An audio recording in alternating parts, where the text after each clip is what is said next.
In this week's Q&A, we talk about the 5 most frequently asked questions, so stay tuned. Okay, I've been working like 3 jobs. Probably why I never see ya. Probably why I never have time for the fake friends I won't be ya. Been ballin', but it's looking like they took a time out. Okay, I'm working on a Wednesday, then up again the next day. So-and-so is popping, man, I skip him like he leg day.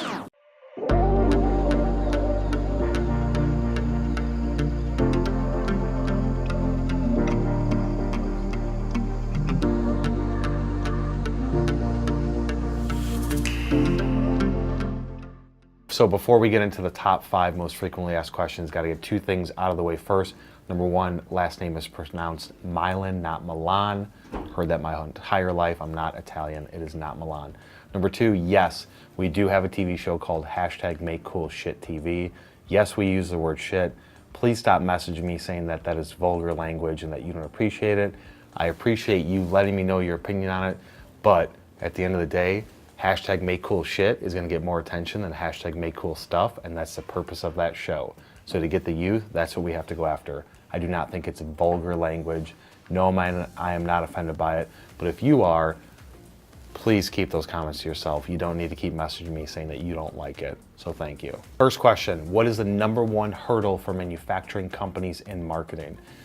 There's tons, but the number 1 hurdle is going to be the culture shift and change that has to happen internal. Going from what worked before and what worked back in 2000, 2006, 2012 doesn't work anymore. Attention has changed. The way to get people has changed. Marketers have ruined things through email marketing, cold calling, trade shows aren't effective. It's just changing the mindset of people to say, that didn't work, so let's try something new. Let's go digital, but let's do digital with an agency, right, that knows something about digital marketing for manufacturing. That mindset and the culture shift is going to be something extremely difficult to overcome. I was just talking to somebody about this on the phone this morning and said that what's crazy to me is that manufacturing companies can go and spend money very quickly in the latest technology to make themselves more efficient, faster, have the advantage over competition, but then when it comes to marketing, it's like, oh no, let's go with what's tried and true, even though it's been tried, but not necessarily true anymore. So doing that culture shift change, mentality change is the number 1 hurdle. It's not, should it be email? Should it be a new website? Should it be digital marketing for social? Should it be focusing on SEO or content? That's all after the fact of first changing the mindset to be able to say, we have to do something different. It's not working, and I'm okay with going into a path that I'm not familiar and comfortable with, and going into it with an open mind, saying that I will trust the experts and the data that shows that this is the path I should go down. So changing that mindset, changing that culture is the number 1 hurdle in any manufacturing or industrial company. Question number 2, what is the top trend in marketing right now? Tons of trends. I'm going to stick to some of the things that we've seen. The top trend in marketing is going to be the use of video. If you're seeing this on LinkedIn, you've seen all of a sudden your feed goes from long form posts to now it's a post with a bunch of graphics and images, and now you see a ton of video. Video is the most engaging content right now. It catches the attention of people.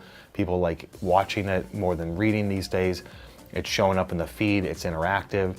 That's the biggest trend that we've seen. It's going to continue to be a trend until something new comes up or the mindset of the people changes or shifts into more, let's say like podcast is coming back up to the way it was back when it first started, and it's making competition for video. But at the end of the day, you have to look at what are people want right now. People want to be able to consume content at a passive level while they do other things. Videos they can still listen to, videos they can watch, it's engaging. When they have a break in their day, when they have a break in their activity, whether it's personal life, work life, they would rather be entertained and watch a video than scroll through and read, for the most part. There are still people that love to read out there, love blog posts, love articles and long form things, but the trend is going to video. You will continue to see people talking about video. You will continue to see more and more of these videos. That is something that is going to carry on, throughout at least the next 12 months, probably into 2020. The thing that will change is how it's delivered to you, the type of content, the length, the interaction, as the platforms continue to adapt to the way that the market wants to be marketed to with video, then the way that you engage will change. But video will still, I'm predicting, will be the most hottest trend for at least the next 12 months until something comes new and kicks it out. Number 3, what is the biggest challenge with LinkedIn?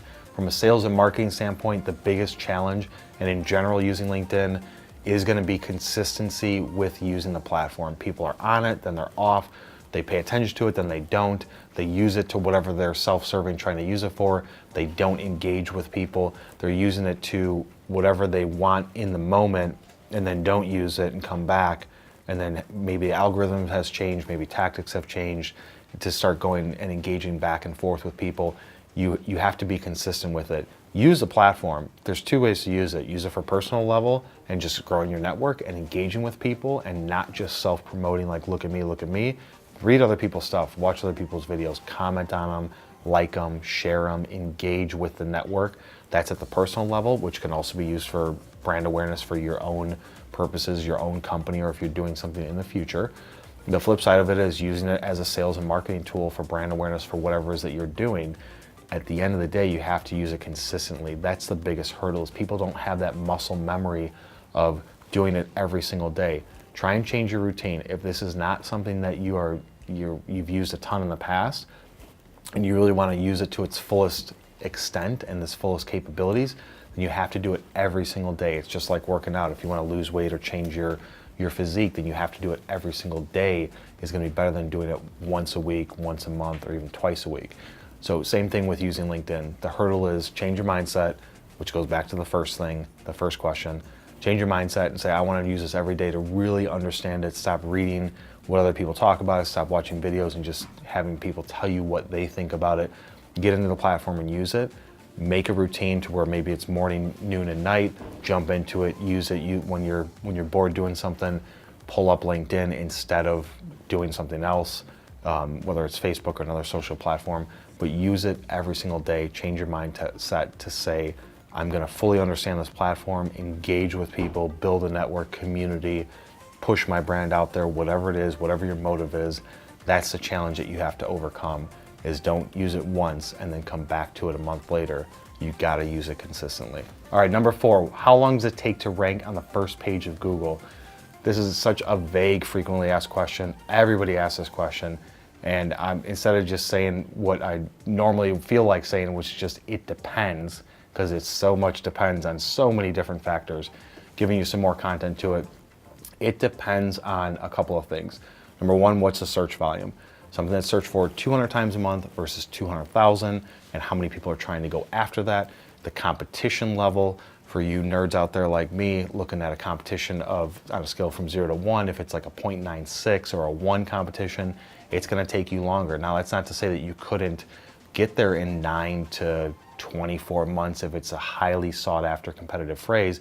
The way to get there is going to be extremely difficult, and you're going to need a ton of content after your site's been optimized, after you produce content every single day for months upon months and show consistency and long tail keywords and going after those really deep rooted keyword phrases and themes that are relevant to whatever it is you're trying to do.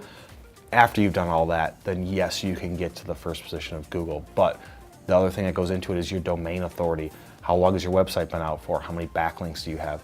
So many different factors that play into it. But in general, depending on the industry you're going into, you have to look at who are the competitors. When you search this phrase that you're trying to rank number 1 for, is Amazon, Home Depot, or some big box name brand, or somebody huge also ranking in those first 1 through 5 positions, there's a high likelihood that you're not going to be able to outrank them organically. But if they've got a link to a page on their site and you do a video might show up in front of them, and that's the only way that you can outrank them, is to shoot a video and optimize it for that search phrase. So that's a little hack that you can use, is make a video, because Google knows that people like watching videos more than reading content. They'll put you above it, or if you're local and you've got a local pack SEO, you can be above it from the organic searches nationally. But it honestly all depends. I would say without a doubt, for a highly sought after search phrase with high volume, high competition, you're looking at minimum of 9 to maybe 18 months to get to that first page, and especially to rank number 1. Whoever's there, they know they rank number 1, they're in a defensive position, they're gonna keep pushing out more and more content. For guys that are in an industry that has less searches, so our manufacturing industrial people, 400 times a month, 200 times a month, 600 searches, 1,000 a month. You guys don't have phrases or offer services or capabilities and technology and products that have high search volume. It can be much faster. You could be looking at 4 months to 6 months to go from, let's say, page 3 to page 1, depending on what agency you're using, what tactics they're using, and how much content you're producing on a regular basis to keep boosting up your SEO with the long tail standpoint in supported themes and keyword phrases. So if you do painting and you want to support that and you write articles or videos about painting and different types of painting and how to mix paint and all these different things around it, those are supporting the main theme of painting.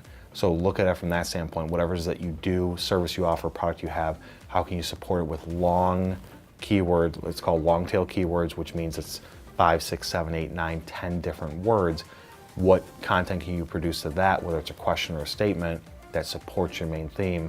Then you can get to higher up in the first position faster. But look first, see who's there and see what they're doing, how much content they have, because if they know that they're there first, on the first position or on the first page, and they're aware of it and they're tracking it and they're supporting it, they're going to be defensive. You're coming on the offense. It's going to be harder for you to take that. But a lot of times you'd be surprised people are not paying as close of attention and get overtaken in positions 1, 2, and 3.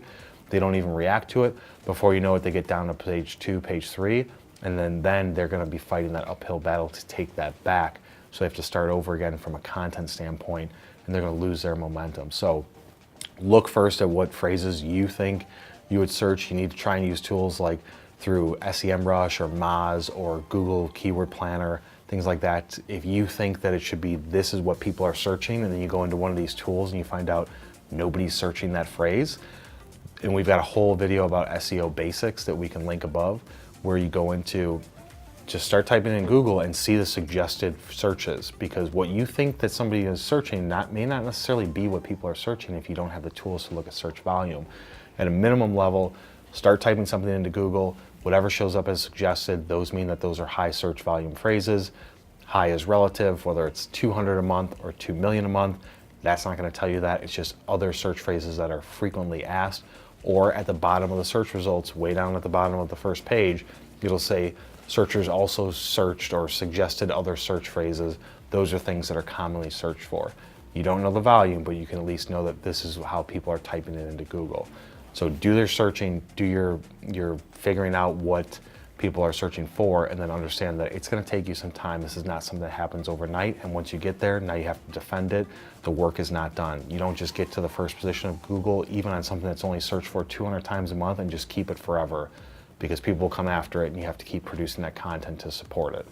Fifth question, what types of videos work best? So we talked about one of the previous questions about what is trending. Video is trending, is the hottest trend in marketing. What types of video? You have to look at it from two standpoints. Number one, anything short and easily consumable with text below it, subtitles, showing up on social, that's fast, straight to the point is going to work the best. The second side of it is anything that's fast paced and constantly moving.